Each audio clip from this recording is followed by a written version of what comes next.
Eu quero falar nessa noite acerca da importância do culto. Amados e queridos irmãos em Cristo Jesus, o capítulo é o capítulo de número 2.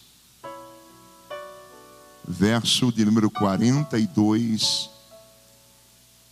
diz assim: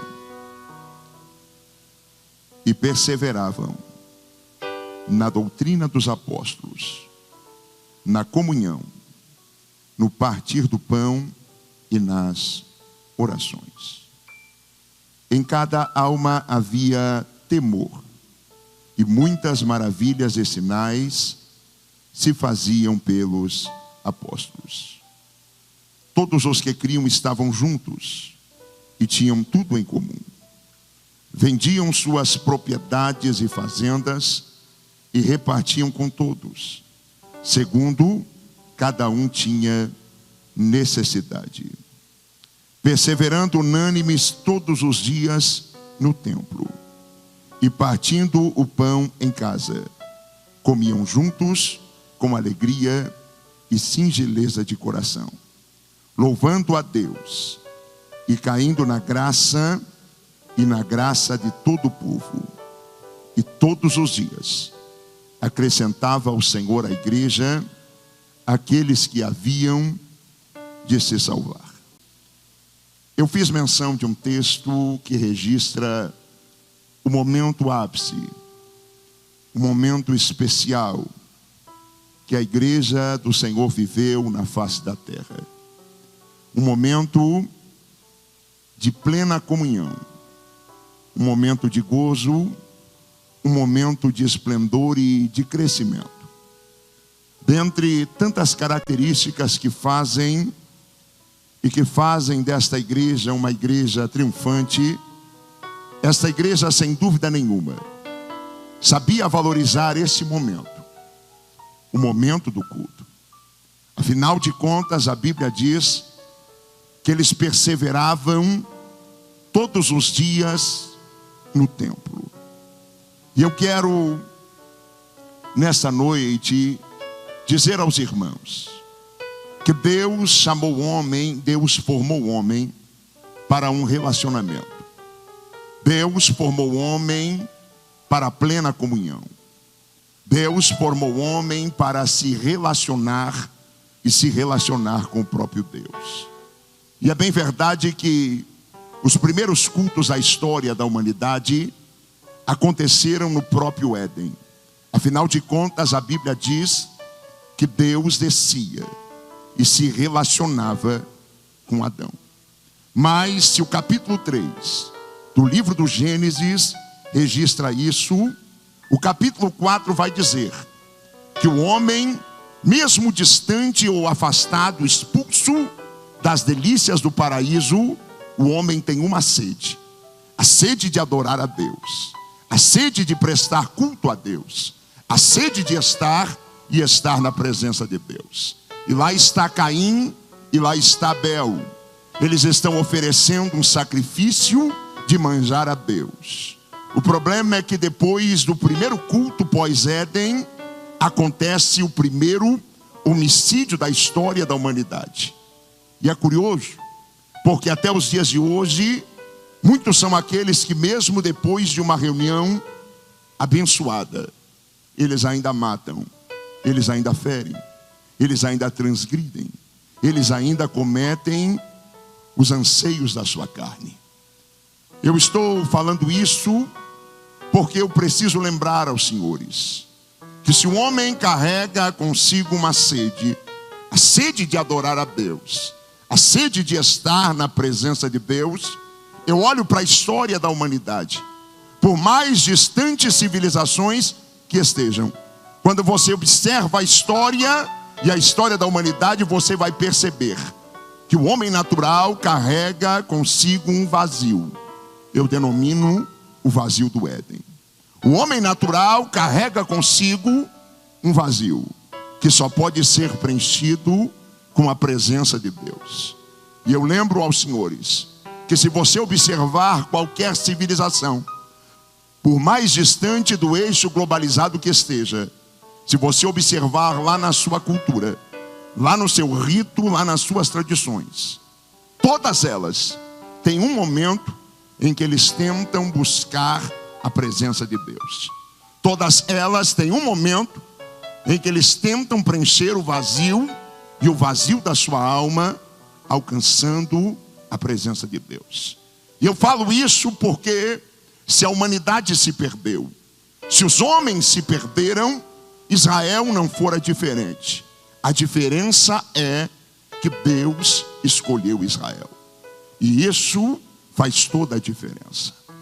Todas as vezes que Israel se perdeu na história, todas as vezes que Israel caiu, que Israel transgrediu, Deus encheu alguém do Espírito Santo para dizer: é por aqui, Israel.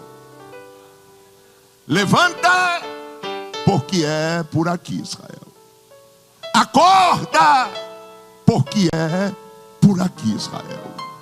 Desperta, porque é por aqui, Israel. Todas as vezes na história que Israel se perdera, Deus levantara alguém cheio do Espírito Santo para advertir e advertir Israel. Eu estou me lembrando que Israel viveu 40 anos peregrinando em pleno deserto. Mas mesmo em pleno deserto, Israel tinha um sentimento. Que sentimento era esse, pregador? Adorar a Deus, buscar a Deus, estar na presença de Deus. E Deus permitiu que Israel construísse um tabernáculo, ainda que itinerante, que tinha duas funções: sacrifício e louvor a Deus. Eu me lembro que Deus deu uma ordenança a Moisés, no capítulo 27 do livro do Êxodo, no verso de número 20, Deus vai dizer: tu, pois, ordenarás aos filhos de Israel que te tragam azeite puro batido de oliveira para os candeeiros, para fazer arder as lâmpadas continuamente. Se você ler e entender o contexto, você vai perceber que Deus está fazendo uma aliança com Israel. Deus está fazendo uma aliança com Moisés e está dizendo: enquanto as lamparinas do templo estiverem acesas, a minha glória estará dentro do tabernáculo. Enquanto as lamparinas do templo estiverem acesas, a minha virtude, o meu poder estará presente dentro do tabernáculo. É por isso que Deus, quando chama Samuel pelo seu nome, em 1 Samuel capítulo 3, verso 3, a parte C vai dizer: e as lamparinas do templo, elas ainda estavam acesas. Ou seja, Deus, quando chama alguém para a sua obra, Deus confirma, Deus afirma. Se Deus te chamou, fique tranquilo, Ele vai confirmar. Se Deus te chamou, fique tranquilo, Ele vai afirmar os teus passos para a glória de Deus Pai. E nunca se esqueça, Paulo disse assim: vós sois o tabernáculo do Deus vivente. Só tem um porém. Coloque a mão no ombro de alguém, por favor. Diga para ele assim: eu só acredito. Diga para ele: eu só acredito. Eu só creio que a glória de Deus, que o poder de Deus, que a unção de Deus está sobre a tua vida. Se a tua lamparina estiver acesa, diga para ele: para estar acesa tem que ter fogo, tem que ter azeite, porque se tem fogo tem azeite, e se tem azeite tem fogo. Tem. Escuta isso. Eu poderia aqui falar de diversos cultos no Antigo Testamento, em que a glória de Deus desceu, em que Deus se manifestou, em que Deus se revelou. Eu poderia falar aqui de diversas oportunidades em que a mão de Deus se moveu, e se moveu de uma maneira toda especial. Por que não lembrar aos senhores do dia inaugural do templo de Salomão, em que a Bíblia diz que a glória de Deus desceu, encheu a casa. Os sacerdotes não puderam ficar de pé devido ao tamanho da sua glória. Mas eu também preciso dizer aos senhores que esse mesmo Israel se perdeu se prostituiu com vários deuses e pagou um alto preço por esses pecados. O juízo veio, e veio em 3 etapas, você sabe essa história. Mas a história dos judeus começou a ser mudada na Babilônia depois de um culto. A Bíblia diz que o rei Nabucodonosor tivera feito uma escultura à sua imagem e semelhança. Uma ordem foi dada e selada. Um edito foi feito e estava escrito que todos os caldeus, que todos os judeus e que todas as demais províncias e nações que serviam a Babilônia deveriam se prostrar a esta imagem. Mas no meio daquele culto, 3 jovens resolveram fazer a diferença e resolveram dizer: eu não me prostro, eu não adoro, eu não celebro a outro Deus. Eu nasci para adorar a Yahvé, o Deus de Israel, e só a este eu prestarei culto. Mas alguém dizia em alta voz: a fornalha está aquecida 7 vezes mais, e quem não se prostrar e adorar será lançado na fornalha de fogo ardente. Quando Misael, Azarias e Ananias foram lançados na fornalha de fogo, um segundo culto começou a acontecer. Afinal de contas, Jesus prometeu que aonde estivessem 2 ou 3 reunidos no seu nome, ele estaria presente. E entre Misael, Azarias e Ananias estava o 4º homem da fornalha. Quando o rei Nabucodonosor olhou para dentro da fornalha, ele disse: não lançamos 3 jovens, pois eu vejo um 4º, e o 4º é semelhante ao Filho dos deuses. Um novo edito foi feito, um novo edito foi selado, uma nova ordem foi dada, que todos os povos, todas as nações que serviam a Babilônia deveriam adorar a Yahvé, o Deus de Israel. Os judeus estão dizendo consigo: temos uma permissão e temos um sentimento. O sentimento está expresso no Salmo de número 137, que diz assim: junto aos rios da Babilônia nos assentamos e choramos, lembrando de Sião. Nos salgueiros que há no meio dela penduramos as nossas harpas. Porquanto aqueles que nos levavam cativo nos pediam uma canção, e os que destruíram que os alegrássemos, dizendo: cantai o cântico e o cântico de Sião. Mas o verso 4 diz assim: mas como entoaremos o cântico do Senhor em terra estranha? Nós queremos adorar, temos a permissão para adorar, mas aonde adorar? Estamos na Babilônia. Não temos um lugar apropriado para adorar. E o historiador afirma que foi nestes dias que os judeus tiveram uma ideia: vamos construir uma sinagoga, uma casa de celebração, uma casa de adoração, uma casa da lei, uma casa de reverência, uma casa de louvor a Deus. A palavra sinagoga, ela não surge em Israel, ela surge na Babilônia. Os judeus, quando regressam da Babilônia, os judeus regressam dizendo: grandes coisas fez, e fez o Senhor por nós, e por isso nós estamos alegres. Como forma de gratidão, em cada cidadela, em cada vilarejo, em cada povoado formado, eles construíam sinagogas, casa de pão, casa da lei, casa de reverência, casa do Senhor.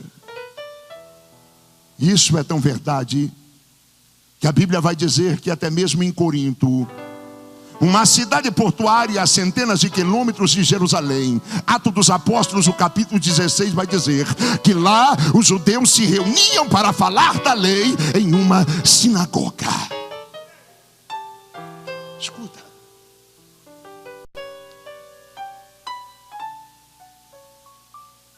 Mas sabe o que é curioso?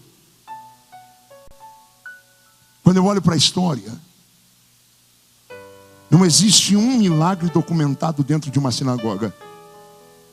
Desde os dias em que os judeus foram arrancados da Babilônia até os dias de Jesus. Não existe um dado histórico de um milagre dentro de uma sinagoga. O que o Senhor quer dizer com isso, pregador? Talvez seja por isso que Jesus fazia questão de entrar dentro das sinagogas e operar milagres.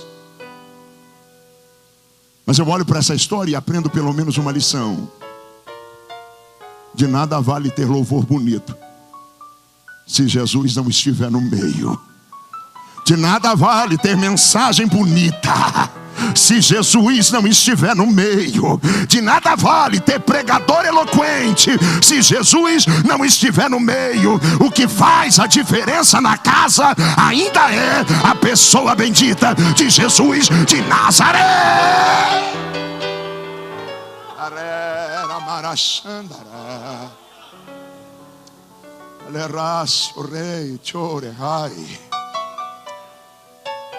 Os judeus agora dizem: temos uma casa para celebrar, temos um lugar para falar da lei, mas não temos um lugar para sacrificar.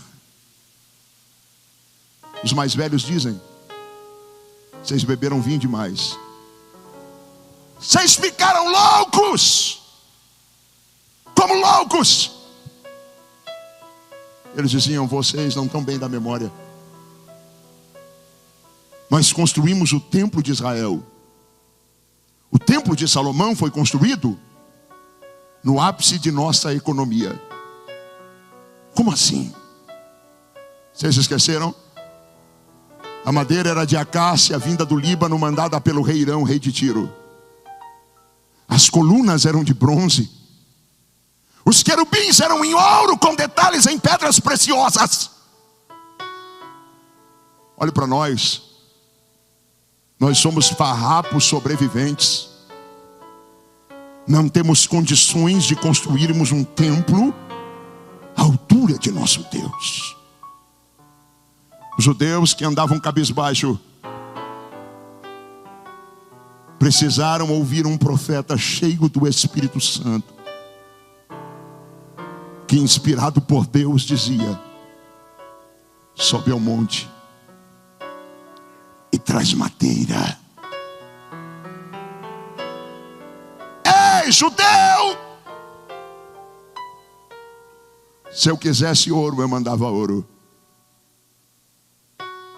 Se eu quisesse prata, eu mandava prata. Vocês não me entenderam?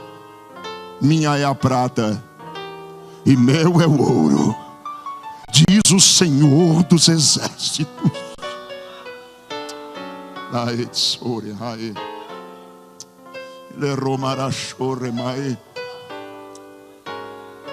Ó judeus, vocês me adoram há mais de 2000 anos, mas ainda não entenderam a essência do culto. Ei, judeus, vocês me adoram há mais de 2000 anos, mas ainda não compreenderam o valor e o significado do culto. O que faz a diferença na reunião não é o ambiente em que ele é celebrado. O que faz a diferença na reunião não é a presença de pessoas célebres da sociedade. O que faz a diferença na reunião Não é a presença de um cantor famoso, de um pregador famoso, de um artista qualquer, não.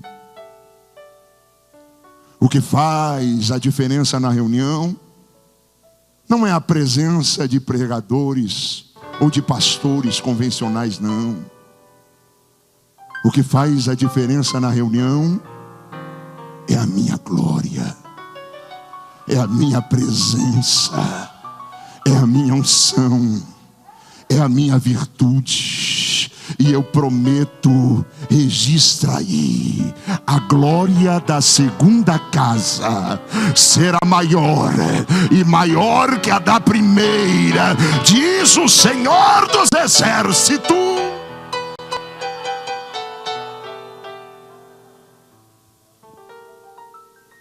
Eu só estou pregando essa mensagem porque se essa geração esqueceu, ou talvez não aprendeu, que esse momento não é um momento qualquer. Esse momento não é um momento comum. Esse momento é um momento especial. Culto é a reunião magna da igreja. É um momento ápice da igreja. E eu vim aqui hoje para dizer para alguém: esse momento não é teu. Esse momento não é meu. Esse momento é dele. Esse momento não é o momento em que o homem aparece. Esse momento não é o momento em que talento humano aparece. Esse momento não é o momento para mim me exibir, para mim mostrar minha roupa bonita, o meu sapato bonito. Esse é o momento em que ele se revela. Esse é o momento em que ele age. Esse é o momento em que ele faz. Esse é o momento em que ele fala. Este é o momento em que a glória dele desce. Isso é culto. Guarda teu pé, rapaz. Isso aqui é culto. Isso aqui é culto. Isso aqui é culto.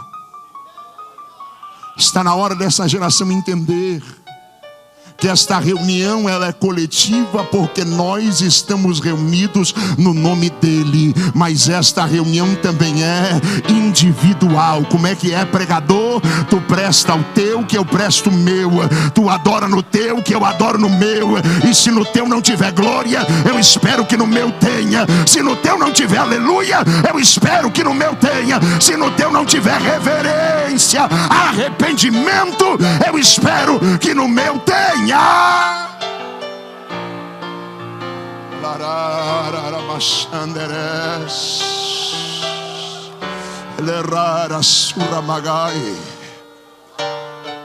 Escuta, Jesus sabia do sucesso da igreja.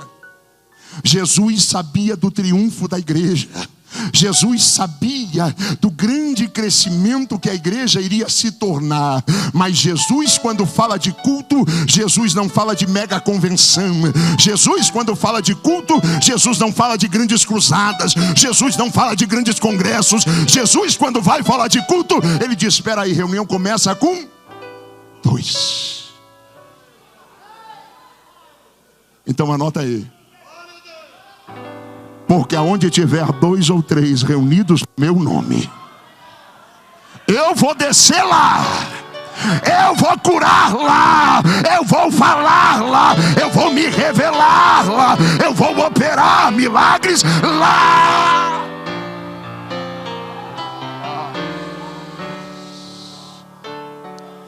Leramori ahai, o rivore amai astei. Escuta isso. Eu fiz questão de fazer menção de um texto de uma igreja diferente. Eu fiz questão de fazer menção de um texto de uma igreja que talvez não existe mais. O verso 42 diz assim: e perseveravam na doutrina dos apóstolos. Sabe o que é isso?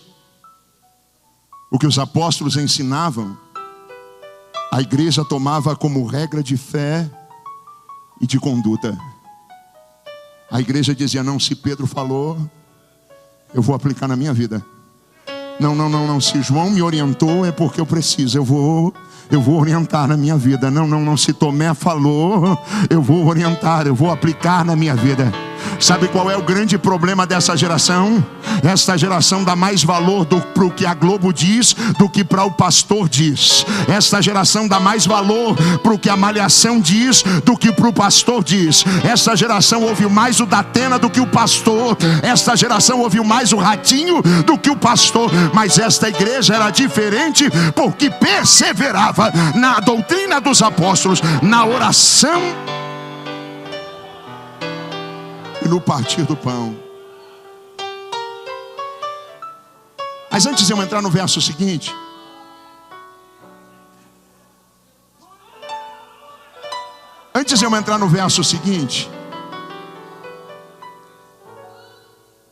eu preciso fazer uma pergunta aos senhores. O que a palavra de Deus gera dentro de você? Pense nisso. Eu vou repetir. O que a palavra de Deus gera dentro de você.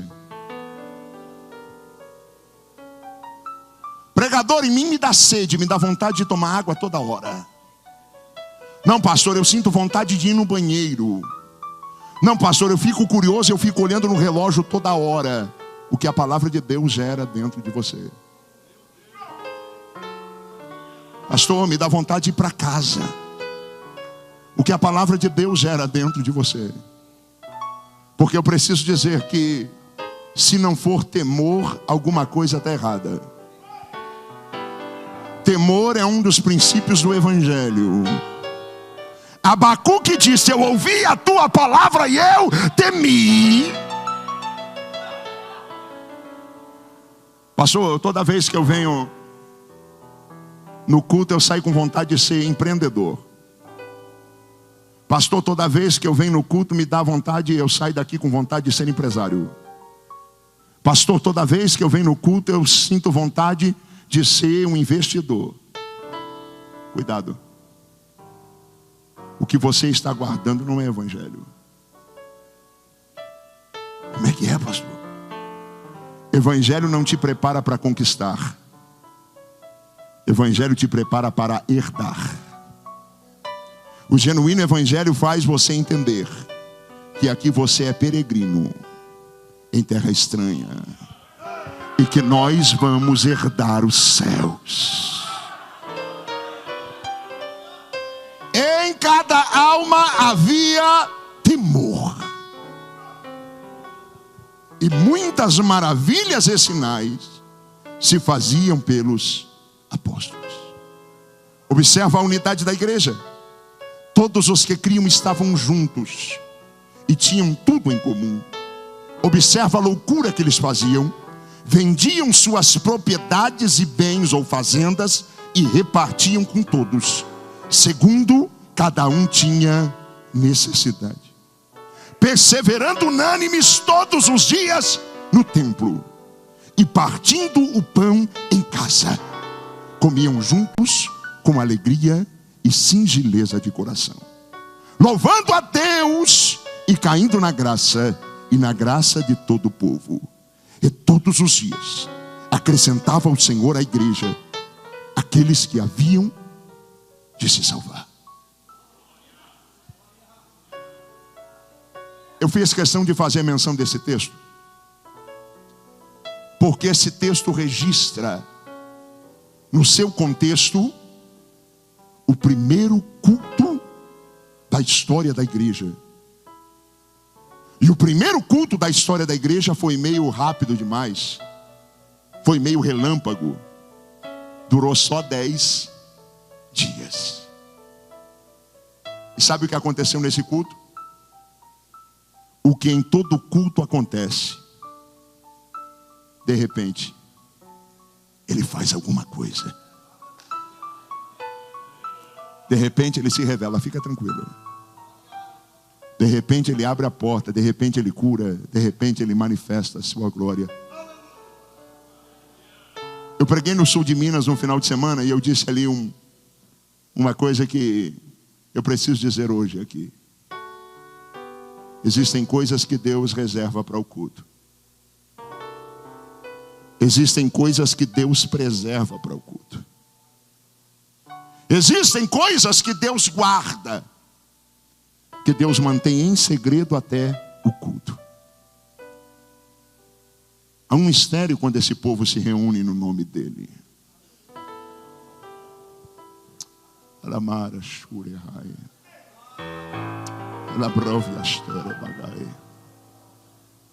Sabe o que aconteceu no dia de Pentecostes? De repente veio do céu um som.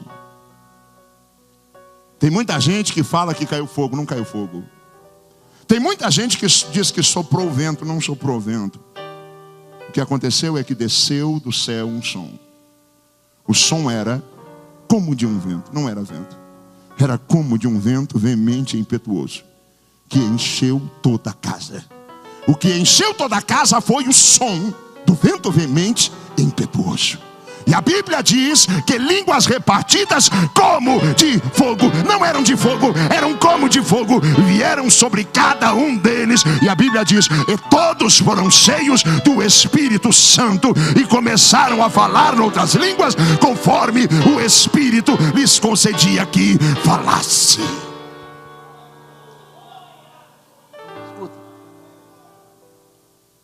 Eu sei. Eu estou falando de culto aqui. Eu sei que cada um de vocês tem um culto na mente inesquecível. Eu sei. Eu também tenho na minha mente alguns cultos inesquecíveis. Eu me lembro de um dia que eu participei de um culto de uma igreja africana. Eu não entendia nada. De vez em quando o intérprete tinha misericórdia, ele falava alguma coisa. Mas a cultura é completamente diferente. O rito é completamente diferente. A liturgia completamente diferente. Você não entende nada. Eles pulam. Eles saltam. Eles gritam. Gente, você acha que o culto é demorado aqui? Um culto de 6 horas. Mas teve um momento daquele culto que eu me senti em casa. Mesmo sem entender quase nada.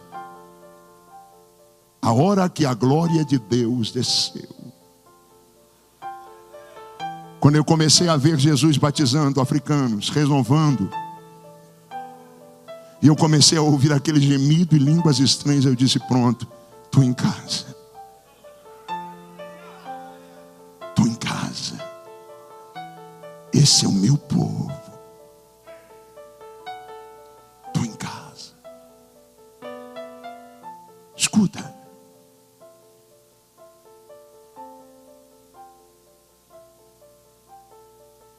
Eu estava... Talvez você não está ainda compreendendo a importância desse momento. Sabe quando que a tua vitória vai chegar? Provavelmente num culto. Sabe quando Deus vai te curar? Provavelmente num culto. Sabe quando Deus vai abrir a porta? Provavelmente num culto. Sabe quando Deus vai salvar a tua casa, a tua família? Provavelmente num culto. Sabe quando o extraordinário de Deus vai vir na tua vida? Provavelmente num culto. Só que eu preciso dizer para alguém. Ficou comum as pessoas dizerem, hoje eu vou lá na sede assistir um culto. Ficou comum as pessoas dizerem, hoje eu vou lá no pastor Milton, lá no pastor Ricardo, ver um culto. E eu preciso dizer para alguém, cuidado, porque culto não se assiste. Culto se celebra. Culto se oferece. Culto se participa. Culto não é lugar de espectador. Culto é lugar de adorador.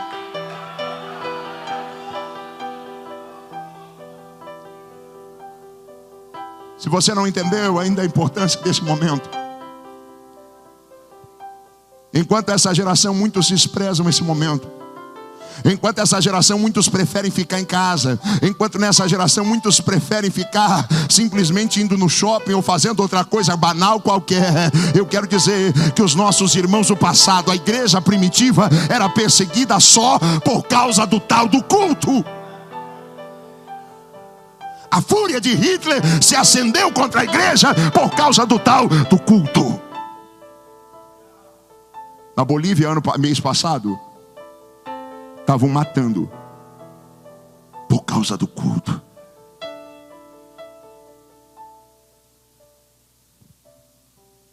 Na Rússia, a igreja fria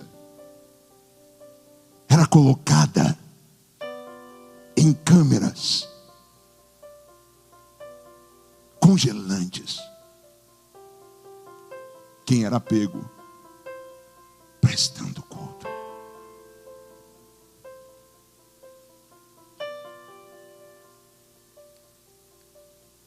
Escuta. Aleluia. Deus está dizendo para alguém: valorize esse momento. Deus está dizendo para alguém: dê valor a esse momento. Deus está dizendo para alguém: ei, tem uma multidão que queria ter a saúde que você tem para estar aqui hoje. Tem uma multidão que queria ter o vigor que você tem para estar aqui hoje. Tem uma multidão que queria ter a vitalidade que você tem para estar aqui hoje. Valoriza esse momento.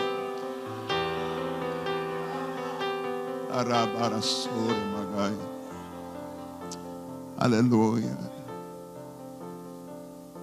Gostoso do culto? Por mais tradicional a igreja que seja, ou por mais animada que seja, em todo o culto, que Jesus é o centro,